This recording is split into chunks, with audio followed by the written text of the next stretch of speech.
What is Lego Serious Play? A simple question, but not such a simple answer.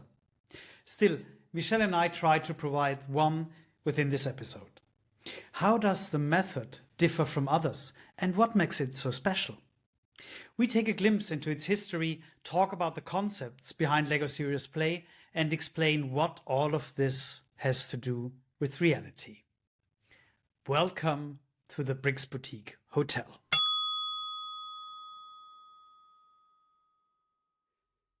Michel. Hey, Matthias. What is Lego Serious Play? What is Lego Serious Play? I mean, it makes sense to start our podcast with this question, Absolutely. right? Absolutely. No problem with that. Yeah. Lego Serious Play is an answer you can really answer well with this method. That's one. And why is that? Because Lego Serious Play is a method that helps you to clarify, complex issues or difficult words or things that are hard to explain only by words. Hard to maybe not only explain, but hard to understand only by words. So generally, if you look at Google and stuff like that, what is Lego Serious Play? It's a communication tool. That's upfront. That's one of the things. But there are a lot of communication tools. So Well, what actually, makes this for my I'm sorry to interrupt you. For my understanding, I mean, this is the most important thing about Lego Serious Play. It is. Because I mean, sometimes I tell people, so if they ask me, what do you use Lego Serious Play for? And I say, well, to avoid disasters. It's like, what? It's like, well, Okay. I think because what usually happens in a meeting or in a workshop is that we hear 20% of the people in the room. Yeah. And they exchange or they bring up what they always talk about and stuff like that. And we lose the other 80%. And this, I think, this can be called a disaster because we're losing lots of information. Exactly. So Sorry, I didn't want to interrupt. Actually, I wanted to. No. You're absolutely right. So, as a communication tool, it engages people, and so it brings in the other voices, literally on the table. So you talked about, the 2080 meetings. This is one of the topics that we talk about as well. So it brings the 80% to the table, and it engages them.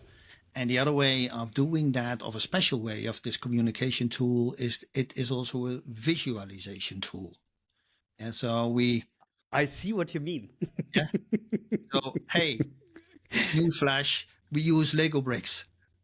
Yeah. Yeah. And the Lego bricks, we give them, and that's of course, that's why we do this. We give them a kind of we give them meaning. So it's not a piece of plastic that is green or red or whatever it is. It is still a piece of plastic, but it gets meaning. And so we visualize things using our hands by building things, creating what we call metaphors. So things with meaning. You explain to the other one, this is what I mean when I talk about Lego Serious Play.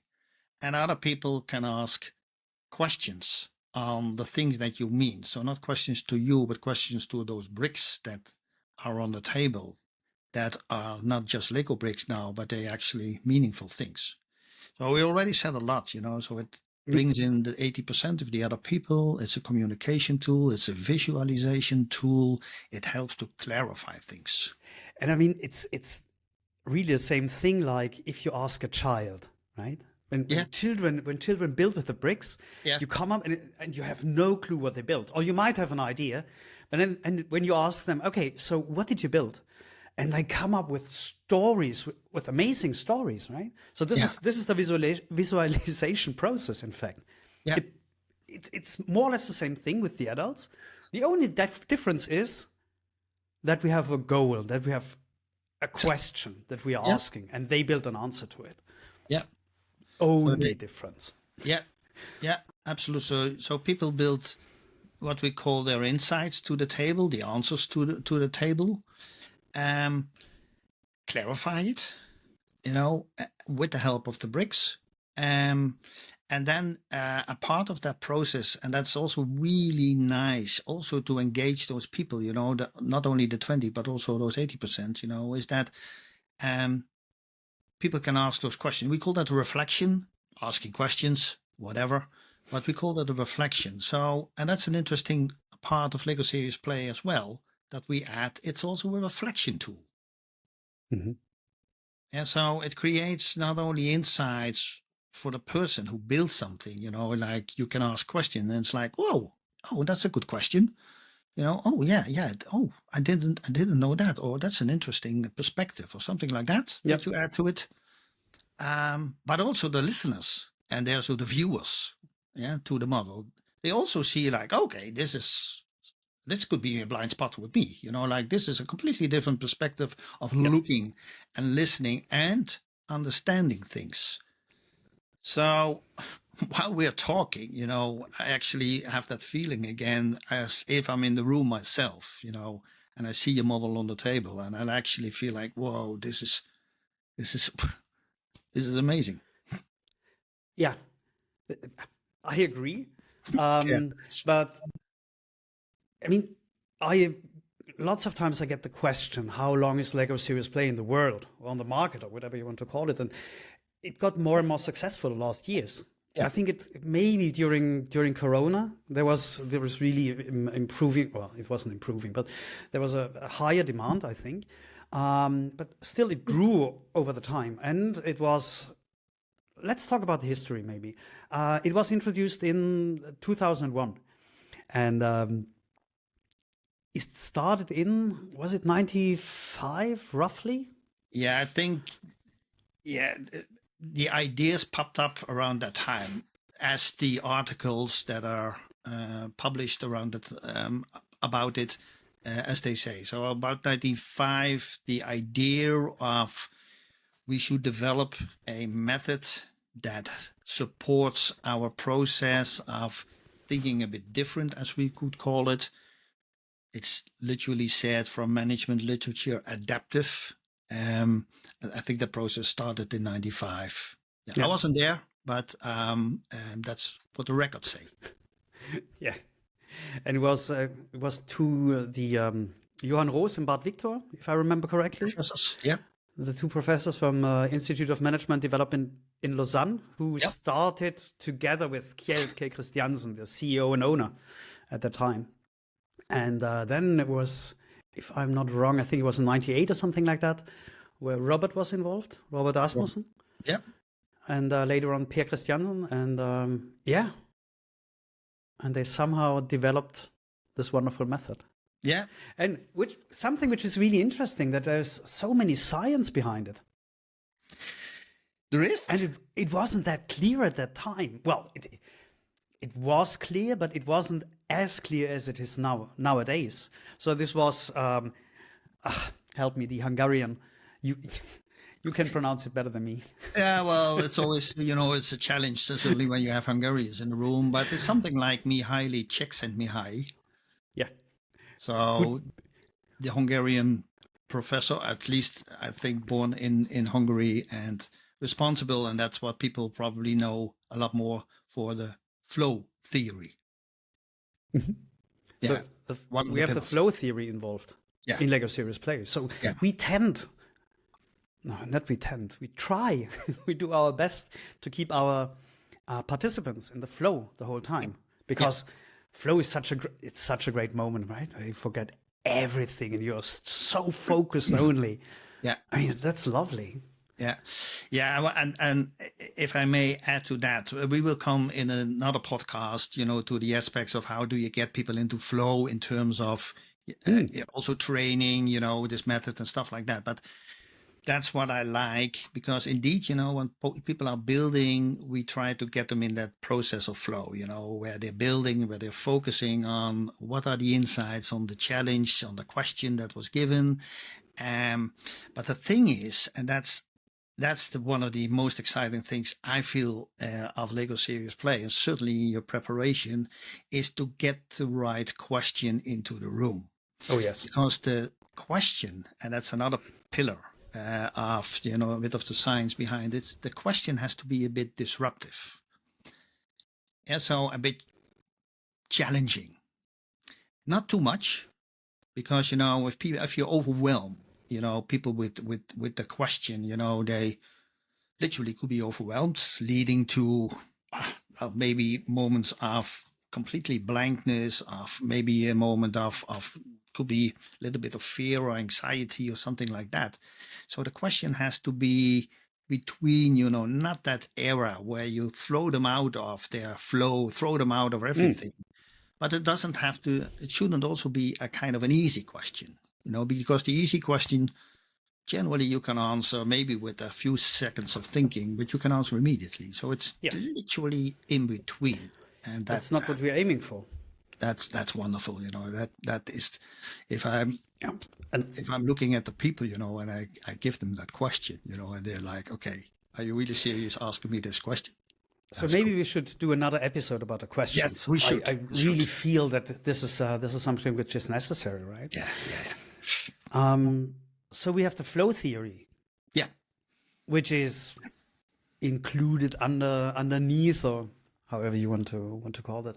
And we have even more. There's constructivism, there's constructionism, which is there as well. So, learning theories. So it's literally about how people learn, different ways of approaching in how people learn, make insights, knowledge their own. It's like you said, constructionism, two big words. There's a lot of academic research behind it. For those people who are now thinking and listening or looking at us, it's like, what? Look at Google Jean Piaget and Google, come help me out with the other one. Papert. Yeah. Seymour Papert or Papert. And two of the, let's say, godfathers or the founders of those ways, of those approaches in learning theory, where I'm sure in our series of podcasts, we will tip these topics as well, and invite people who know also in depth a lot more about, what is this? Yeah. So we have flow, we have those learning theories. What else do we have, Matthias? Well, I think that's the fundament. So I think that's a scientific fundament, and this all comes together in the core process of Lego Serious Play. Yeah. Which means add two things which are absolutely. Yeah, maybe.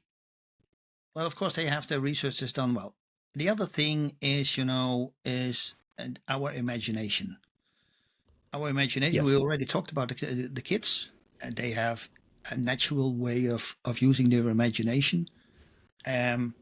We as people, the more we learn in schools, the more we are challenged at the same time to where did our imagination go. So we need that as well to create new insight perspectives.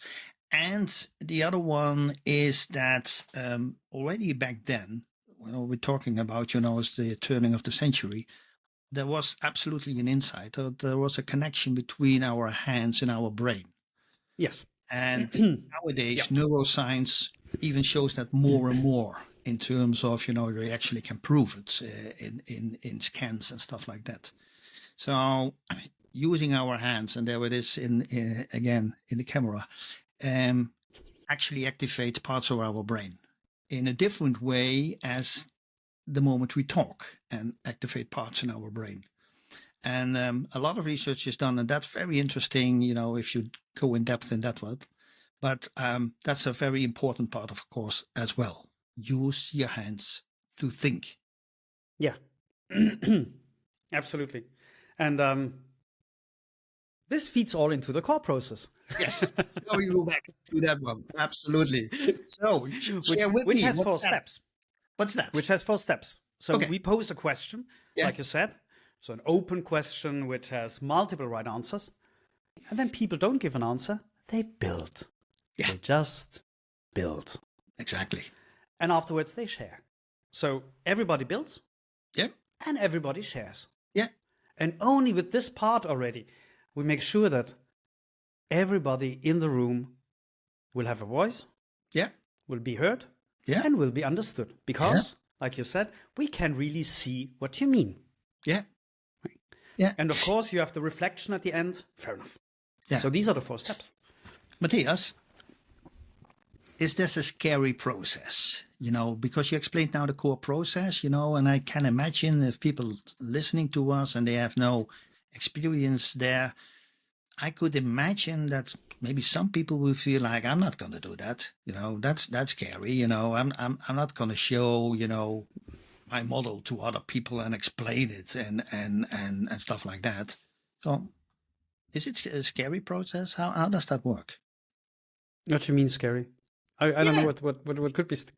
So, okay, maybe. Well, I don't know what could be scary in that, but I'm doing Lego Serious Play since a few years.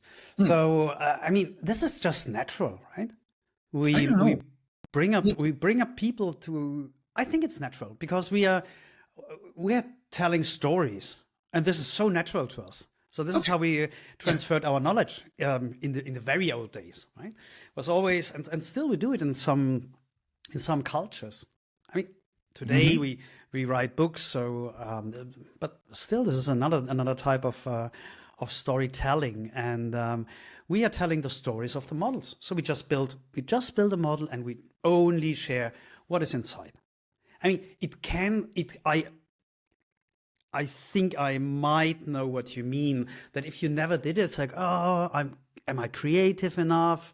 Can I add to the table? Is this really relevant what I'm thinking? I don't know. Well, typically I'm not heard, stuff like that. Yeah. But I mean, for this part, we always have the skills building in the beginning so that you groove slowly into the method, more or less. But after this part, which is typically the first hour, everybody knows and has felt the power of Lego Serious Play, how easy it is, in fact. Yeah. Easy and still complex to build a model. Yeah. But it's absolutely doable. And we will do another episode about the skills building, of course, as well. Oh, absolutely. Absolutely. So I think what you're saying is that, and that's also good to mention when we talk about this method, it's that playful element. It's like, you can make it very scary, to say to people, you have to build and then you have to explain it and present it to the other ones and go on, and that's scary. But the playful element, that makes it a kind of smoothly, people indeed, you go in. Generally, everybody likes the Lego bricks, Oh, yes. And so that's a good precondition. You start working with things you might know from your childhood, or if you don't know it, you might now know it as a parent or whatever it is, or as a teacher. So the starting point is, you have those colorful bricks on the table, and it's like, okay, I might want to do something with them, and from playful we go to serious. And then it becomes a serious, playful tool, and then we come indeed with those questions and the process to facilitate that whole thing, and then you have all those topics on the table, the communication, the visualization, the reflection is there, the process is there, people guide you through it, you get challenged, which makes it a kind of interesting. Every new building round is like, oh, that's a new interesting question, and it actually helps us to move forward. Yeah. So, in fact, we're coming to the values already, right? Yeah. And for me, one value that I really love is you can switch off your brain. Yes. I mean, people ask you. We ask these questions. Of switching off. Yes. Yeah. That's what I mean. I don't know what happens if it really switched off, but the feeling of. Well, we know what happens when the brain switches off. Then you won't build. We don't anymore. go in that. No. But then we don't build anymore. But no. So I mean, we ask questions which are complex. Fair enough. And lots of the time, the people don't have the answer up front. No. This is the goal of our questions. Exactly. So we ask them to build. Just build. And if you don't know what to do, start building. Yeah. Always the same thing. Right. Always. And then something pops up, and I love these moments where you have a mod in your hand. It's like, oh wow, that's the answer to the question. And this is so fascinating. So you can you have the feeling that you cannot switch off your brain. Yeah. This is one thing. And then the intrinsic knowledge comes out. And suddenly can be found or is built in by our hands somehow in the model. Yeah. What else do we have? Yeah. Well, one of the things that triggered one of the sayings that we also use in clarifying Lego Serious Play is that we actually don't know than we think we know. No, we actually do know more than we think we know. That's the saying. Yeah. Come on. And that comes out indeed, in technically, in addressing different parts of our brain, using our hands, and then knowledge comes out. And that's also one of the things, if I may, I think that's in the method, but that actually addresses also to a kind of a personal value, is that people can do a lot more than they think. They know a lot more than they think. They're capable of doing a lot more than they think. Oh yeah, it's sometimes a bit challenging. Oh yes, it's sometimes a bit scary. You not immediately go doing this stuff. Otherwise, you already would have done it probably a long time ago. But it is possible. You actually, that's one of those big saying. You can do it. And yeah, and that. But I believe in that, and I see it happening every time. I see it, and you see it, and all the facilitators who are out there and listening to us or want to become, they see it as well. It adds literally to insights, building on trust for themselves, for the process, for people. Yeah. Yeah. And you always have an answer, right? You just have to ask. You just have to ask the right question. Yeah. But in order to do this, you learn that in the training. And this is another episode that we will do another time. So we're going to do a lot of episodes, aren't we? Oh, absolutely. Okay, that's good. So, something more that we didn't mention? Metaphors? We spoke about metaphors? Yeah, well, yes. So, what is a metaphor? Let's talk about that also. But it is, a representation of a reality, your reality. And in this case, if we just make it very simple, so we're not building castles, airplanes, Star Wars, Disney, whatever the Lego company offers in wonderful models. We are building your own model. Like you made a comparison with children, where some people will feel like, what is that? And that's the best question, because that's the moment you're going to explain whatever you build. And it starts making a lot of sense, not only for you, because your meaning is already in it, but it also starts making a lot of sense for other people. Yeah. And maybe next time, let's do that next time. We're going to create a little metaphor and show it. Yeah, they're not for the listeners, but for the one who look us or find us on YouTube. And show us what that is, a metaphor. I mean, a metaphor could be, I think it's the English saying, it's raining cats and dogs. We know there are no cats and no dogs which are falling from the sky. At least I didn't see them yet. Yeah. But, I mean, this is a typical metaphor, right? Yeah. For example. Yeah, so, exactly. Yeah. Good example. Thank you for that. Oh, you're more than welcome. I was thinking about that. The whole episode, what can I come up with when it comes to a metaphor? Okay, well, you found one. Absolutely. So, okay, let's wrap it up. Yes. The 3 most important things about Lego Serious Play. Yes, that always Michel, that challenging. I invite you. Should I? No, I will add one. You have to add, of course, something too. So, the 3 things about Lego Serious Play is that it brings for you and your people, your colleagues or your friends on the table, it brings surprising, new, energizing insights, answers to the table.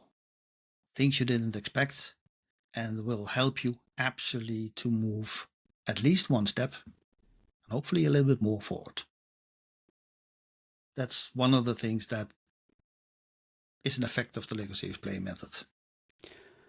the most important thing for me is that everybody gets a voice, is being heard, and being really understood. Because, I mean, this is where creativity starts. This is where you learn from others. So for me, that's the most important thing of the method. So maybe a third thing. And maybe that's a bridge to our podcast, our next one, is the process itself is facilitated. There is somebody in the room who takes care of that core process that you mentioned, of making sure that everybody has that voice, of asking the right questions or deeper questions. So it's a facilitated process. And I will say this, because that's also in our podcast, it must be done from somebody who understands what this method is. Yeah. Thank you very much, Michel. Thank you. Okay. So, dear listener, if you didn't do it yet, subscribe to our podcast. Leave us 5 stars or thumbs up or whatever you can do. Because if it's lower, then the algorithm doesn't like it. Support us and switch back again. Bye. Bye-bye. Thank you. Thank you for checking in at the Brix Boutique Hotel today. If you enjoyed the podcast and want to hear more, subscribe to stay updated. If you'd like to explore more of what the Brix Boutique Hotel has to offer, visit our website brixboutiquehotel.com. And remember, there is always a room for you at the Brix Boutique Hotel.